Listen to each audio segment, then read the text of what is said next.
Assalamualaikum warahmatullahi wabarakatuh. Selamat pagi semuanya.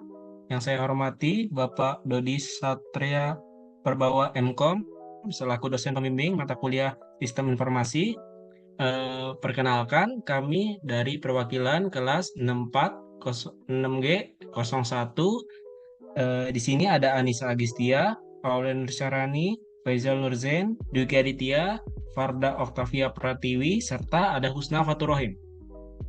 Di sini kami akan mempresentasikan makalah Sistem Informasi Manajemen Ide atau Gagasan berbasis iptek berjudul Si Budi atau Sistem Informasi Bumi Peduli. Untuk pemateri pertama akan dibacakan oleh rekan saya Faisal, silakan. Oke, baik. Kenapa sih si Budi ataupun sistem informasi Bumi Peduli ini bisa tergagas dan tercipta dari kelompok kecil ini? Nah, hal yang melatar belakangi yaitu dalam konteks global saat ini, kesadaran akan perlunya konservasi lingkungan semakin meningkat. Salah satu yang dapat dilakukan untuk mendukung upaya pelestarian lingkungan adalah melalui pengelolaan sampah yang efektif dan juga efisien. Namun, pengelolaan sampah masih seringkali menjadi permasalahan di banyak daerah, termasuk di Indonesia. Terlebih lagi, kesadaran masyarakat terhadap pentingnya pengelolaan sampah juga masih perlu ditingkatkan. Bank sampah telah menjadi salah satu solusi yang efektif dalam mengelola sampah. Dengan konsepnya yang mengubah sampah menjadi barang yang bernilai ekonomi, namun masih terdapat beberapa kendala dalam pengelolaan bank sampah, seperti kurangnya sistem yang terintegrasi untuk mengelola transaksi dan data, serta minimnya pelayanan yang optimal kepada anggota bank sampah. Aplikasi ini dapat memanfaatkan teknologi untuk memantau, mengumpulkan, dan menganalisis dan terkait sampah secara real time. Informasi ini dapat digunakan dengan adanya aplikasi pelayanan pengatur sampah berbasis iptek, diharapkan dapat meningkatkan efisiensi, transparansi, dan keberlanjutan dalam pengelolaan sampah. Di Indonesia, hal ini tidak hanya akan memberikan dampak positif terhadap lingkungan, tetapi juga dapat meningkatkan kesadaran masyarakat tentang pentingnya pengelolaan sampah yang baik. Selanjutnya, pada solusi pengembangan, berdasarkan latar belakang yang telah dijelaskan, untuk mengatasi masalah-masalah tersebut, kami membutuhkan suatu sistem informasi yang dapat mengelola pengelolaan pada bank sampah secara efektif dan efisien. Oleh karena itu, kami mengusulkan pembangunan sistem informasi manajemen berbasis iptek yang kami beri nama Si Budi atau Sistem Informasi Bumi Peduli akan berbasis aplikasi untuk memastikan aksesibilitas yang luas bagi pengguna. Metode pengembangan ini yang akan kami gunakan adalah dengan System Development Life Cycle atau yang disingkat dengan SDLC dengan pendekatan metodologi waterfall. Pendekatan ini memungkinkan pengembangan sistem yang terstruktur dan terukur dengan langkah-langkah yang jelas dari awal hingga akhir. Selanjutnya dijelaskan kembali teman saya Faisal. Selanjutnya yaitu apa sih sebenarnya manfaat dari aplikasi Si Budi ini? Manfaat dari aplikasi Si Budi ini berdasarkan latar belakang dan solusi pengembangan yang telah dijelaskan, aplikasi pelayanan pengatur sampah berbasis iptek ini dapat memberikan manfaat sebagai berikut. Yang pertama yaitu sebagai peningkatan efisiensi. Si Budi akan membantu dan mengoptimalkan proses pengelolaan sampah di bank sampah melalui otomatisasi dan integrasi proses. Yang kedua yaitu pengelolaan data yang lebih baik. Sistem akan menyediakan platform terpusat untuk mengolah data anggota, transaksi, dan inventaris sampah dengan lebih efektif. Peningkatan pelayanan dengan adanya sistem yang terintegrasi, pelayanan kepada anggota bank sampah dapat ditingkatkan termasuk melalui notifikasi dan pelaporan yang jauh lebih baik. Dan yang terakhir yaitu pengambilan keputusan yang lebih baik.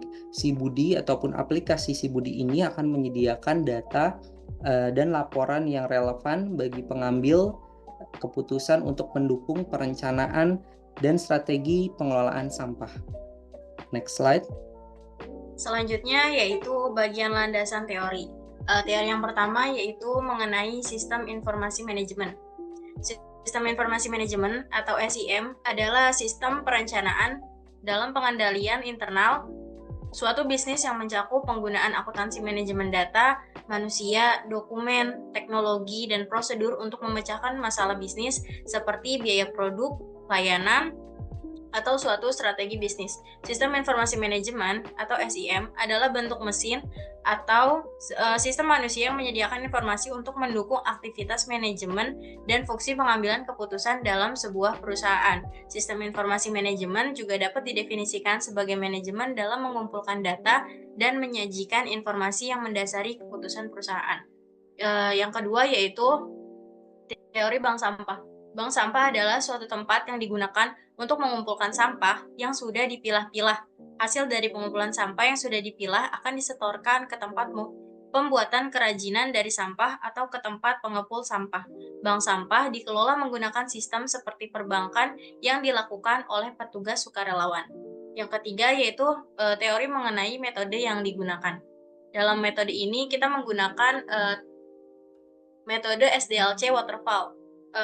SDLC merupakan System Development Life Cycle, merupakan suatu bentuk penggambaran tahapan proses pengembangan sistem. Siklus hidup pengembangan sistem menyajikan metodologi atau proses yang diorganisasikan untuk membangun suatu sistem. System Development Life Cycle atau SDLC merupakan model klasik yang bersifat sistematis dan berurutan dalam membangun perangkat lunak. Yang kedua yaitu metode waterfall. Metode waterfall adalah model pengembangan perangkat lunak yang paling sering digunakan. Model pengembangan ini bersifat linear dari fase awal pengembangan sistem, yaitu tahap perencanaan awal, tahap terakhir pengembangan sistem, yaitu tahap pemeliharaan. Berikut adalah penjelasan tahapan SDLC yang digunakan dalam perencanaan aplikasi, antara lain analisis kebutuhan perangkat lunak, yang kedua desain, yang ketiga implementation, yang keempat testing atau verification, dan yang kelima maintenance. Ya, ada analisa kebutuhan pengguna. Pada bagian analisa kebutuhan pengguna dan sistem dilakukan berdasarkan metode rencana pembuatan sistem yang sudah ditentukan sebelumnya, yaitu metode SDLC Waterfall yang melalui tahapan-tahapan berikut. Yang pertama, requirement analysis. Tahap pertama yang harus dilakukan yaitu menganalisa permasalahan yang terjadi di lingkungan. Dalam kasus ini dapat dilihat kurangnya efektivitas pengelolaan sampah pada lingkungan sekitar, kurangnya edukasi pengelolaan sampah, mengubah pengolahan sampah dari manual menjadi digital. Yang kedua, desain. Pada tahapan ini dilakukan perancangan desain aplikasi yang sesuai dengan kebutuhan seperti aplikasi yang mudah dijalankan, mudah dipahami alurnya, dan memiliki tampilan yang menarik. 3. Development. Tahap selanjutnya yaitu membuat aplikasi sesuai dengan desain yang sudah dirancang sebelumnya. Yang keempat, testing. Testing aplikasi dengan menguji kelancaran aplikasi saat digunakan dan sejauh mana kelancaran aplikasi, apakah terdapat error, bug, atau kesalahan lainnya. Yang terakhir atau yang kelima ada maintenance. Tahap terakhir yaitu aplikasi diimplementasikan agar tetap berjalan dengan baik. Baik, selanjutnya ada di alur penggunaan.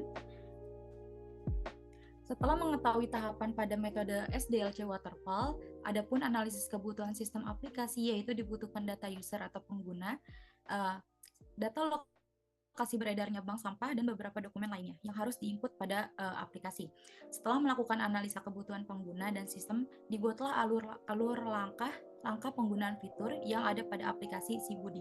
Alur tersebut dapat dilihat pada gambar berikut. Yang pertama adalah pengguna melakukan login ke dalam aplikasi.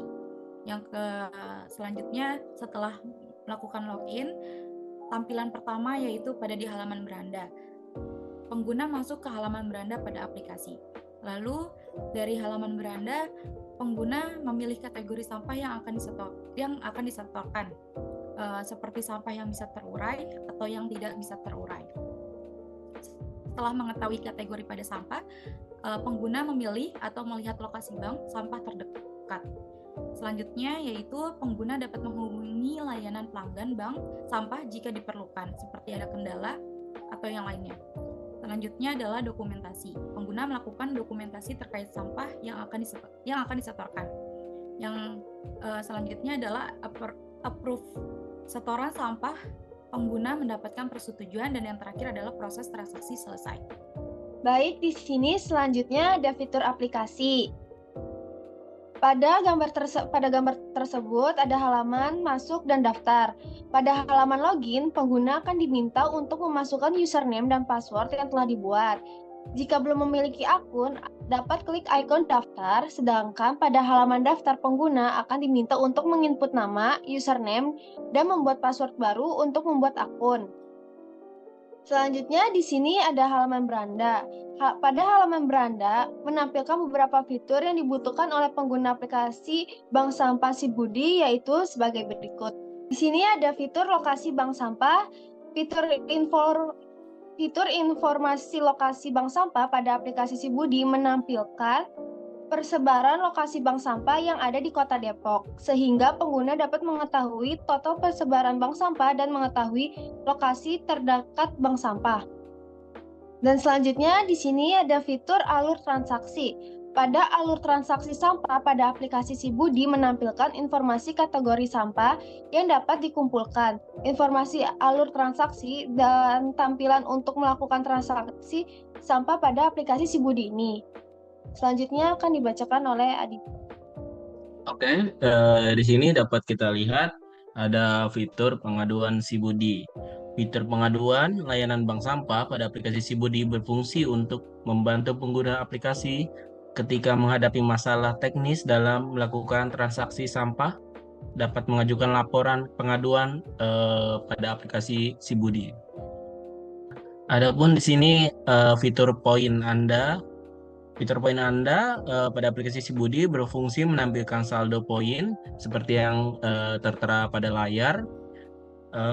Selain itu, ada riwayat transaksi sampah yang dilakukan, informasi penukaran poin, dan tampilan penukaran saldo poin menjadi uang digital atau e-wallet.